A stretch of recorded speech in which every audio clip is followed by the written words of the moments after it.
What did the Hornets just do? What did they do? They did this right here. I'm going to show it to you.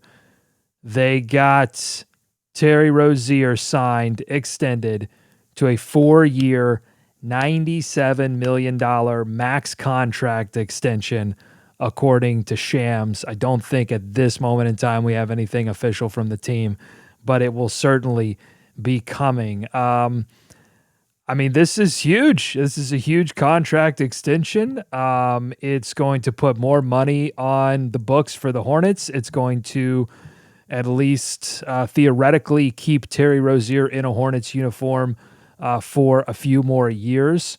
If you're a big Terry Rozier fan, this is super exciting for you. If you're not a Terry Rozier fan, you're probably very upset right now with the Hornets for committing this amount of money. By the way, I'm Doug Branson. I host This Is Not a Serious Hornets podcast. My co-host David Walker and I go live once a week recapping the week that was for the Charlotte Hornets, game recaps. We also talk about TV, movies, fun stuff as well, because this is not a serious Hornets podcast. You can follow me on Twitter at Doug Branson LOH. Please subscribe to the channel if you want more Hornets content, more game recaps, more stuff like that. We're doing it each and every week here on the podcast. So my thoughts on the Terry Rozier extension. I think it's difficult to take the Hornets name and the history, and honestly, and Terry Rozier's name and his history and some of the criticism that he got as a member of the Boston Celtics, and you have the owner, Michael Jordan, shelling out more money. If you've been a Hornets fan for a while, you remember the Nick Batum contract extension debacle. And so it's difficult to take all of that and set that aside for a moment and just examine what Terry Rozier meant to the Charlotte Hornets last season. He was their, I think, unquestioned MVP. Obviously, LaMelo Ball is going to be the best player on the team for many years to come. But Terry Rozier last season was durable. He stayed on the floor. He hit big shots. He's a shooter. Shot almost 39% from three last season on like 8.3 attempts. So he fits that bill of somebody that can come in and knock down shots. And he works his bleep off, man. I mean, he's somebody that comes in and wants to get better. And he got considerably better from really all areas of his game. He got better. Defensively, he's not very good. And I don't know if one can expect him to defensively be just like sound very good. But I think he's done enough offensively. He does enough in the locker room where I think he's somebody that is a vocal leader, and, just you see him on the floor working his bleep off and you feel like he's a leader of this team. It's a veteran presence around LaMelo Ball, which I don't think is going to hurt. Terry Rozier has been someone that I don't know how comfortable he would be eventually going to the bench when and if that was asked of him. But he is a player that I think when the Hornets did the sign and trade that sent Kemba Walker to the Celtics and brought over Terry Rozier, the comments were made by Terry where he was very adamant about wanting to be the guy. This was his opportunity to show everyone, hey, I'm the guy. I'm going to do this for this team. And then LaMelo happened. And that cost Devontae Graham, ultimately, his starting job. Didn't cost Terry Rozier his starting job. But it did cost Terry Rozier his ability to completely dominate the ball and dominate the fortunes of the Charlotte Hornets. And so what I think this contract extension is a recognition that Terry didn't take that and turn that into something negative. He turned that into something positive. And obviously Terry sees a future for himself with this organization, with LaMelo Ball, helping this team to win. Terry Rozier is a good guard, is a good player. And I think people are going to look at this and say, okay, he's a good player.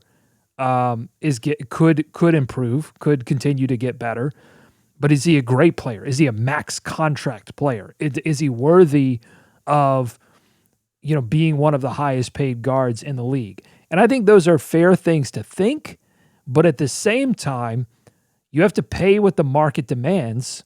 You have to pay to keep players. And when you're a small to mid-sized market, sometimes you have to do things to be competitive with certain players, because in the open market, you're just going to be less likely to compete on because there are going to be better opportunities. There are going to be opportunities to join, other teams that may have a better chance next season or this coming season or the next season after that of making an Eastern Conference Finals and making a championship. But we don't know. We'll have to hear from Terry. We'll have to hear from Terry what the reasons were that he signed the deal. Because remember, the Hornets offered the deal, but Terry signed the deal. And yes, it's a lot of money, but he could go, I think if he had a great season this season, could reasonably go and demand pretty good money on the open market. So I have to see. And I think it's, again, I just think if you take all of those factors out of it and you say, what kind of player have they gotten for this money? It's not a Nick Batum situation. I'm going to repeat that because I know that was traumatic. It was traumatic for anyone that was a Hornets fan to have given that much. They're still paying Nick Batum. They're still paying Nick Batum. That's crazy. Because that's what happened. Nick Batum had a great season. They did the same thing with not quite. It wasn't a sign and trade, but they bet low on Nick Batum, and they got high return in the first season, made the extension, and then it went downhill from there. Is the same thing going to happen with Terry Rozier? I think not. Because I think they're two different players.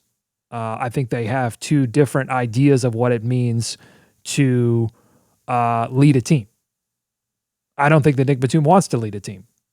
I don't know. Well, at least I never saw that. I never saw that kind of response from him as a player.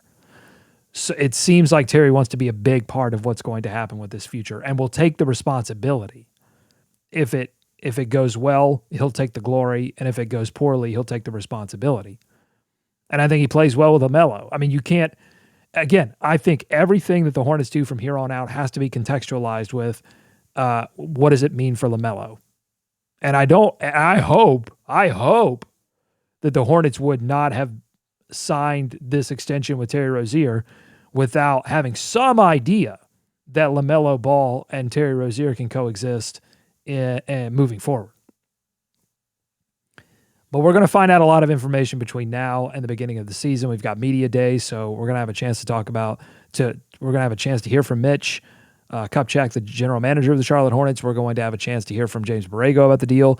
We're going to have a chance to hear from LaMelo about the deal, and we'll have a chance to hear from Terry about why he decided to sign and keep going with the Hornets. Remember, the Hornets bet on Terry. The Hornets saw Terry, and everybody made fun of that deal. Remember that. Everybody made fun of that deal, the sign and trade. And then Terry went and had one of his best career year. And, I don't think many people will be laughing about the deal right now. So that's all I'm saying is I would just say hold the major criticisms of this deal until we see how it pans out.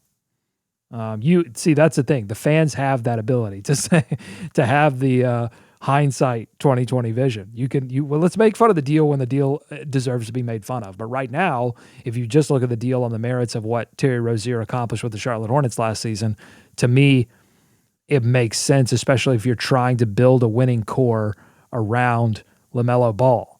Last season, Terry Rozier was a winning player. And any opportunity the Hornets have to add winning players that play well with LaMelo, I think is ultimately a plus for the Charlotte Hornets. But I haven't had I'm literally recording this minutes after the Shams tweet, so I haven't had a chance to dive in to see what this does to salaries. I think they're going to be over the cap. If you've been one of these people that's been like, hey, Michael Jordan, why don't you spend some money and make this, let's go for it. Let's make this run. I think he's kind of doing it. I think you're getting what you've asked for. The Hornets seem to be very committed to moving into the playoffs ASAP because they understand, and I think this is the right read.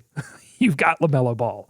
You've got this potential superstar, and now tick-tock, you have limited time to make that into something great. Okay, Thank you for watching. Subscribe. Hit the big subscribe button. You'll get notified whenever we put videos up or go live. We go live every week, and you can chat with us and ask your questions. Comment below, too. If you have comments on the Terry Rozier deal, questions about the Terry Rozier deal, we'll shift those over into the live show so you can still comment on this video. We do have an audio version of this podcast as well. I'll throw this up there. You can search for that on iTunes, Spotify, wherever you get podcasts. This is not a Serious Hornets podcast. I'm Doug Branson saying go Hornets, go America. Pretty good deal. That's what I'm saying. Terry Rozier, he's staying. Scary Terry.